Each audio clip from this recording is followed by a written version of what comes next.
Hello students, this presentation is on the remaining biological databases that are given in the syllabus. These remaining databases include MBGD, which is Microbial Genome Database, KEGG, Kyoto Encyclopedia of Genes and Genomes. Here we will be discussing about Metabolic Pathway Database, which is the subsidiary database of KEGG. Next database is PubGene. ATCC is cell line database, ICTVDB, that is virus database, and also PubMed, which is a literature database. One by one, we are going to discuss these biological databases. First, let's discuss about MBGD, which is nothing but Microbial Genome Database. This Microbial Genome Database, it is a system for comparative analysis of microbial genomes which had been already sequenced. The main objective of this MBGD, Microbial Genome Database, is to create an orthologous gene classification table. What is this orthologous gene classification table? Depending upon the similarity of the genes of various genomes, they had been classified into different classes. So these similarity relationships are pre-computed among the genes in multiple genomes.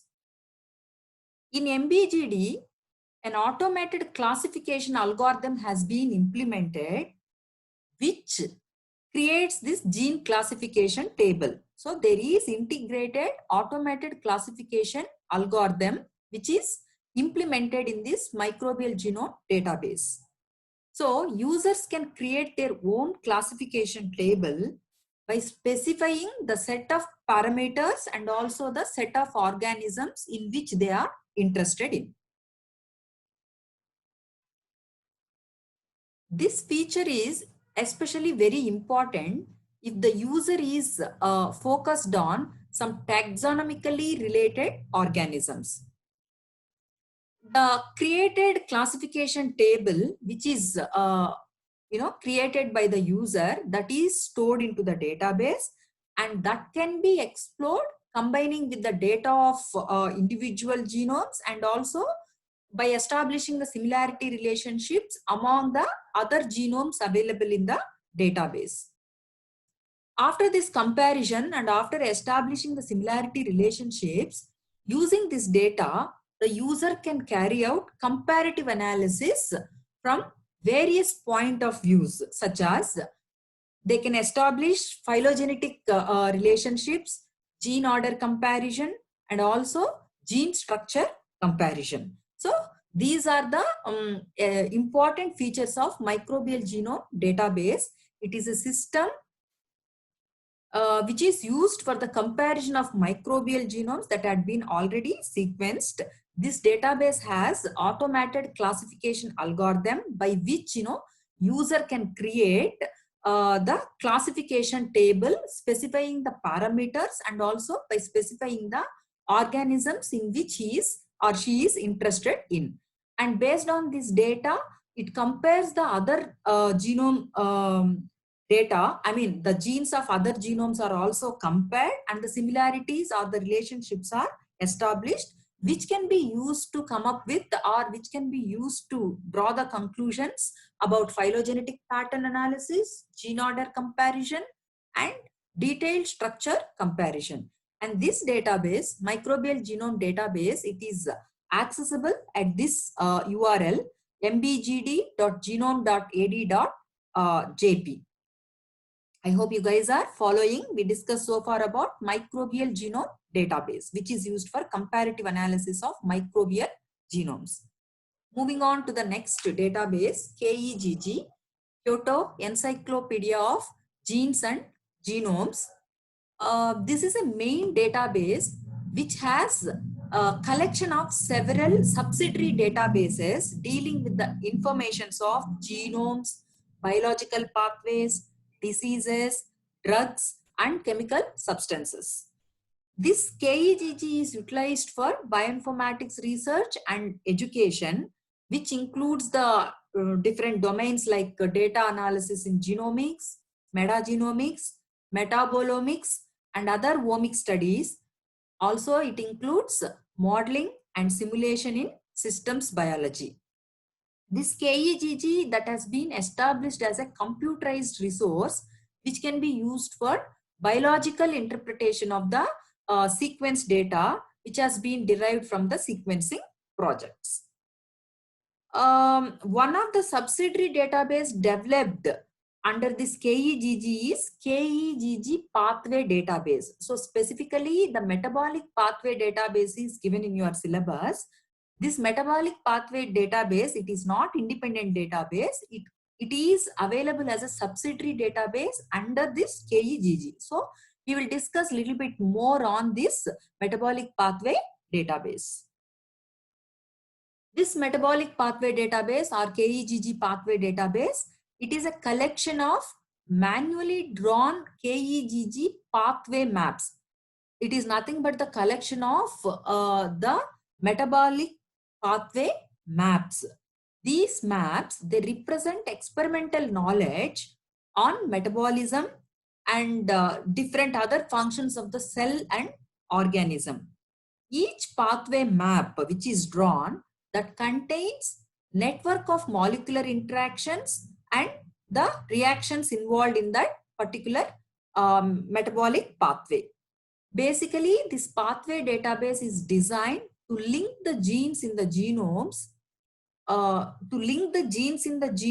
to their gene products. Gene products are nothing but your proteins in that pathway. It is basically designed to link the genes to their gene products, which are proteins in the pathway. I hope you followed this KEGG pathway database. It is a main database, which is the collection of several subsidiary database.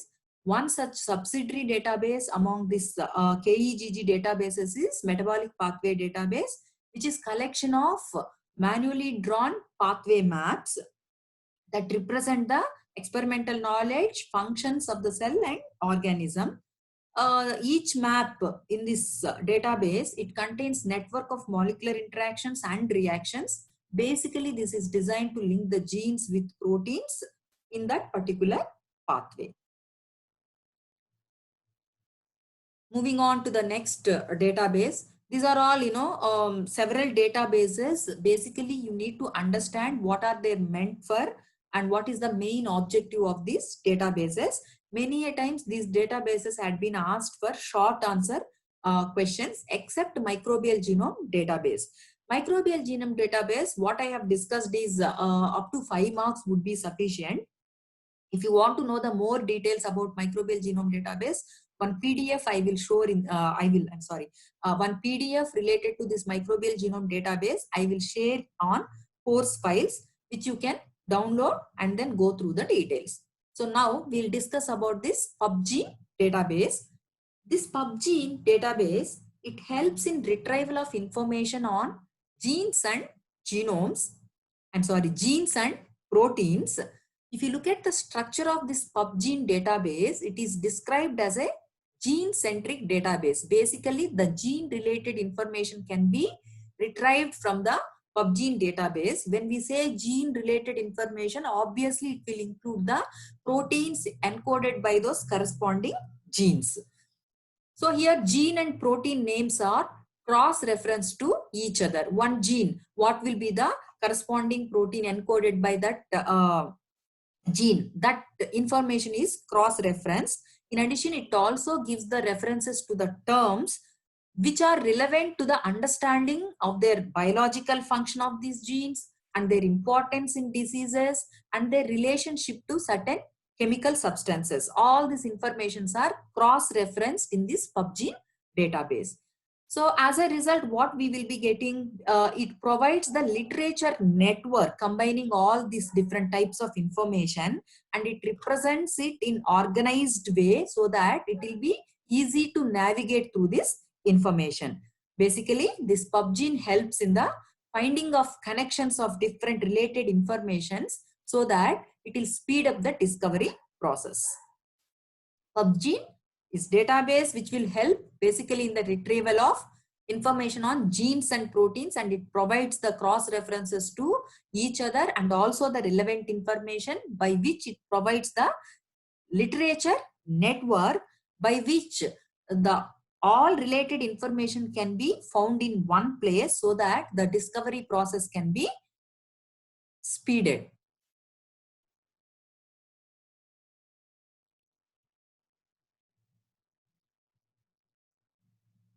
Moving on to the next database, ATCC.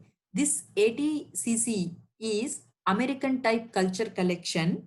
This database is a cell line database.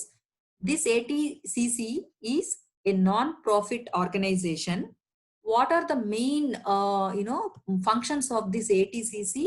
It collects, stores, and distributes the standard reference microorganisms, cell lines, and other materials which are required for research and development. Basically, it is a database of biological materials involved in research.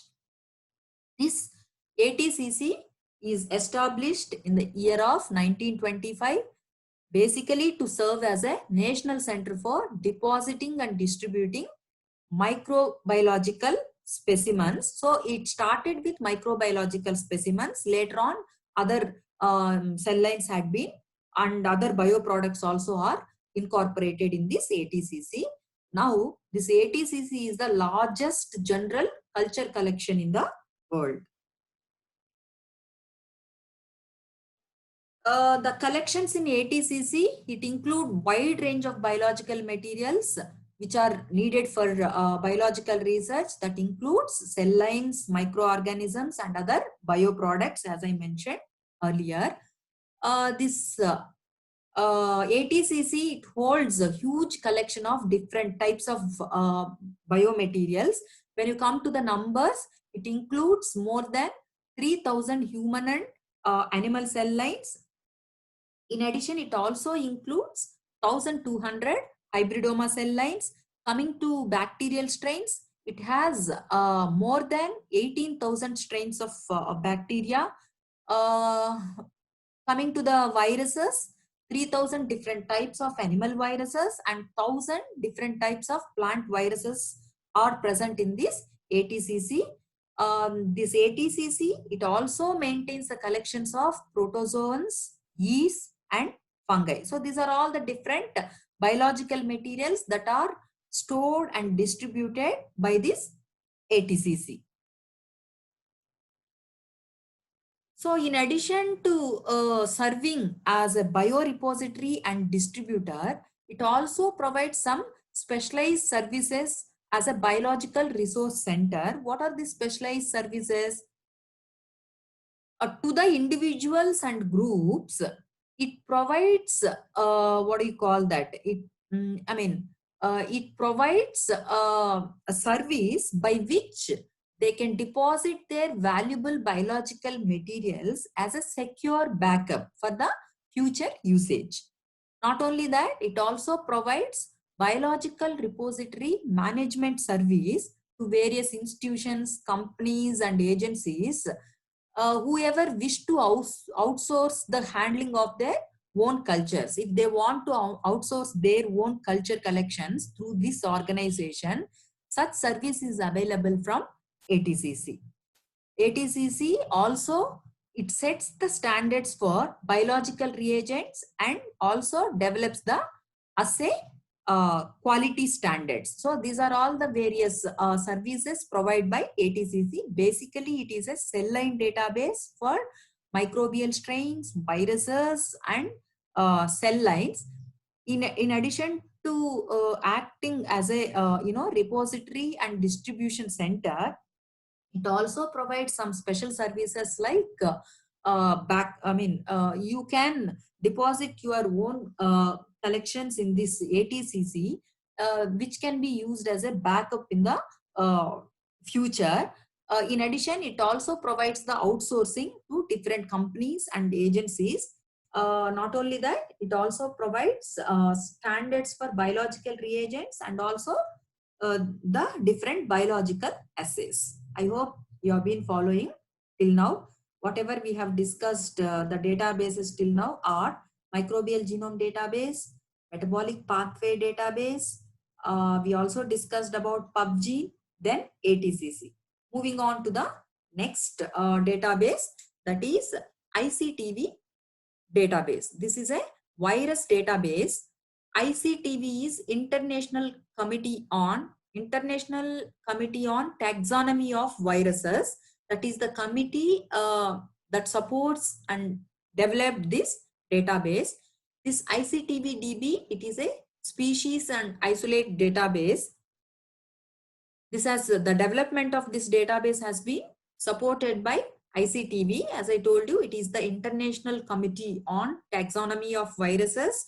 It was established in the year of 1991, and initially it was developed to help taxonomic research.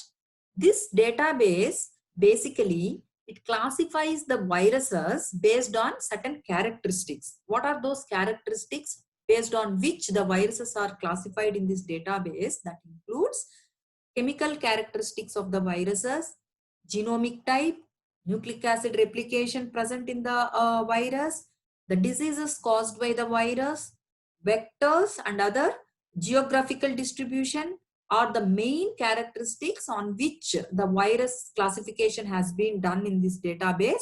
In addition, there are also other characteristics which are considered, but the listed out characteristics are the primary characteristics based on which the classification is done. This ICTV database, it was developed at the Australian National University with the support of US National Science Foundation. And this ICTV database is sponsored by the ATCC, American Type Culture Collection, which is discussed just in the previous slide. ICTV database is a database of different virus strains where the classification of virus is carried out by following or by taking different characteristics of these viruses into consideration. Coming to the next database, PubMed. This PubMed is a literature database. Commonly, we refer to this PubMed as a literature database, but actually, precisely, the PubMed is a free search engine which provides access to the literature database, that is Medline. I hope Medline is not new to you. Already I discussed about Medline when we were discussing about the applications of bioinformatics in the very first class. So by providing access to this Medline, this PubMed provides the access to references and abstracts of different journals which are meant for life science and biomedical research. This is maintained by NLM. The NLM is nothing but National Library of Medicine, which is available at the National Institute of Health located at United States, and it is established, PubMed is established as a part of the ENTRIS system of information retrieval. In addition to providing access to Medline, PubMed also provides access to older references which are available in print version. It also provides access to the references to some journals before they are indexed in Medline and to the recent entries before they are indexed in Medline. And it also provides access to collection of books which are available in full text form, and it provides access to PMC citations. PMC citations are PubMed Central citations. This PubMed Central is a database which includes the full text articles of the freely available journals. It also provides, PubMed also provides access to NCBI Bookshelf, which is a database of books maintained by National Center for Biotechnology Information, which is there at USA. Basically, this PubMed database is a free engine which provides access to literature databases like Medline. It provides access to the references and abstracts of the journals that are indexed in Medline. In addition, all these listed out accesses are also provided by this PubMed. I hope you are able to follow the class. This finishes all the biological databases which you supposed to be studying in your MSc Bioinformatics course. In this video, we discussed about the remaining databases like microbial genome database, which is meant for comparative analysis of the microbial genomes, where the user can create the classification table by utilizing the automated classification algorithm that is available in the database. We discussed about metabolic pathway database, which is the subsidiary database of KEGG. It is basically the collection of the pathway maps, which includes molecular interactions and the reactions. Then we discussed about PubGene, which is a database that gives information about the genes and genomes. It also provides cross references to proteins and other related information. By giving all these cross references, it produces a network of literature related to the genes available in the database. After PubGene, we discussed about cell line database, ATCC, American Type Culture Collection, which is a collection of different cell lines, human cell lines, animal cell lines, and bacterial cell line, bacterial strains. It has the strains of, animal viruses, plant viruses, hybridoma cell lines. In addition, it also provides some biological products. It provides the standards for biological reagents and quality assays. After ATCC, we discussed about ICTV database, which is a database of virus classification. Here the nomenclature of the viruses is done and they are classified based on different characteristics, which we discussed. After ICTV database, we discussed about PubMed, which is a literature database. It provides access to the large literature database like your Medline, by which it provides access to references and citations of different journal publications um, on life science and biomedical research. I hope this class is clear for you. All of you please attend this class without fail. Any doubts or questions you have on this video, post your doubts on course chat, and also download the relevant materials from the course files portal of the campus technology. Thank you very much.